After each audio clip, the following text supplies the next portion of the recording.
Welcome to guide on drop shipping. क्या ये सही टाइम है ड्रॉप शिपिंग के लिए? जी हाँ, आज ये बहुत बड़ा सवाल है कि क्या आपको ड्रॉप शिपिंग शुरू करनी चाहिए या नहीं शुरू करनी चाहिए, या फिर कहीं ड्रॉप शिपिंग ख़त्म तो नहीं हो गई है। जानना चाहते हैं तो चलिए मैं जल्दी से वीडियो को शुरू करता हूँ और आप प्लीज़ जल्दी से चैनल को सब्सक्राइब कर दीजिएगा।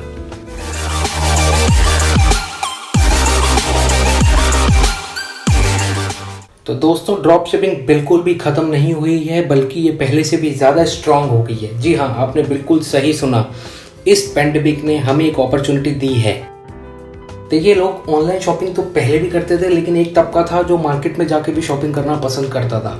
बट इस वायरस के बाद और इस लॉकडाउन के बाद लोगों ने मार्केट में जाना थोड़ा कम कर दिया और ऑनलाइन शॉपिंग को और ज़्यादा बढ़ा दिया। अब लोगों के माइंड में एक फियर है कि उनको सोशल डिस्टेंसिंग करनी है और ज़्यादा खुले में नहीं जाना है, इसलिए वो ऑनलाइन शॉपिंग को ज़्यादा इम्पोर्टेंस दे रहे हैं। और अगर आपको याद हो तो लॉकडाउन में सिर्फ ई कॉमर्स कंपनीज हैं जो डिलीवरीज कर रही थी, क्योंकि ई कॉमर्स इंडस्ट्री बहुत बड़ी है दोस्तों। The whole world is open for endless opportunities. बस आपको करना ये है कि राइट प्रोडक्ट को एक राइट ऑडियंस के साथ मैच करवाना है। अब बात करते हैं ड्रॉप शिपिंग के एडवांटेजेस एंड डिसएडवांटेजेस की। तो पहले हम डिस्कस करते हैं एडवांटेजेस। सबसे पहला एडवांटेज कि आपकी कैपिटल बहुत कम लगती है, आपको बहुत ज़्यादा पैसों की जरूरत नहीं है, आप एक कम बजट में भी ड्रॉप शिपिंग शुरू कर सकते हैं। तो सेकंड इज, ये बहुत इजी है स्टार्ट करना, आपको बस थोड़ी सी नॉलेज लेनी है और आप इसको स्टार्ट कर सकते हैं। Third point, location. Independent location आप चूज कर सकते हैं, बस आपके पास एक इंटरनेट कनेक्शन होना चाहिए, लैपटॉप और पीसी होना चाहिए और आप इसको शुरू कर सकते हैं। फैसिलिटीज़ की अगर मैं बात करूं तो ट्रांसपोर्टेशन की आपको कोई ज़्यादा चिंता करने वाली बात है नहीं। लॉजिस्टिक्स आपका सप्लायर संभाल ही लेता है, आपको बस होलसेल से खरीदना है और बेचना है। प्रोडक्ट की बात करूँ तो एक बहुत ही वाइडर सिलेक्शन आपके पास होता है और आपको किसी भी स्टॉक की ज़रूरत नहीं है। बिना किसी वेयर हाउस के आप अच्छे खासे प्रोडक्ट्स अपने स्टोर पर रख सकते हैं। ये तो हुए एडवांटेजेस।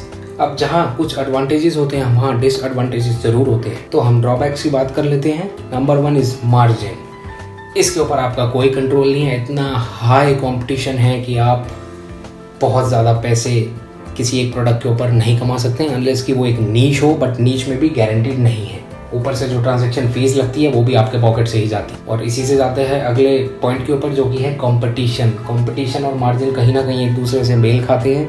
इतना ज़्यादा कंपटीशन है, इतने ज़्यादा ड्रॉप शिपर्स मार्केट में आ गए हैं। और अगर मैं बड़े प्लेयर्स की बात करूँ तो अमेजॉन, फ्लिपकार्ट तो है ही, तो कंपटीशन तो आप समझ ही सकते हैं। क्वालिटी की अगर मैं बात करूँ तो देखिए, प्रोडक्ट की क्वालिटी तो कई बार आपको पता भी नहीं होती कैसी होगी, क्योंकि आपने कभी वो प्रोडक्ट देखा भी नहीं है। आपका सप्लायर इन्वेंट्री के ऊपर भी कोई कंट्रोल नहीं होता और प्राइस के ऊपर तो कंट्रोल है ही नहीं। शिपिंग टाइम आपका सबसे बड़ा चैलेंज है, क्योंकि यहाँ पे बात अगर मैं स्पेसिफिकली यूएस की करूँ तो 15 से 20 दिन लग जाते हैं, जबकि वहाँ के कस्टमर्स को आदत होती है 1-2 दिन में डिलीवरी लेने की, और अमेजॉन उसको फुलफिल भी करता है। कई बार शिपिंग टाइम ज़्यादा होता है तो कस्टमर रिफंड के लिए भी आपको परेशान कर सकता है। पेमेंट गेटवे जो हमारा अगला पॉइंट है, ये तो मतलब इसका मैं क्या ही बोलूँ, सबसे बड़ा चैलेंज ड्रॉप शिपर के लिए अगर आज की डेट में कुछ है तो वो है पेमेंट गेटवे। एक तो हमारे पास वैसे ही ऑप्शंस कम होते हैं और जो हैं वो भी बहुत ज़्यादा सपोर्ट नहीं करते हैं ड्रॉप शिपिंग को। कई बार उन्हें अगर पता चल जाता है कि आप ड्रॉप शिपिंग कर रहे हैं तो आपका अकाउंट ब्लॉक या फ्रीज भी कर देते हैं। जी हाँ, मैं बात कर रहा हूँ पेपल और स्ट्राइप की। इसके अलावा आपके पास ज़्यादा ऑप्शंस हैं नहीं।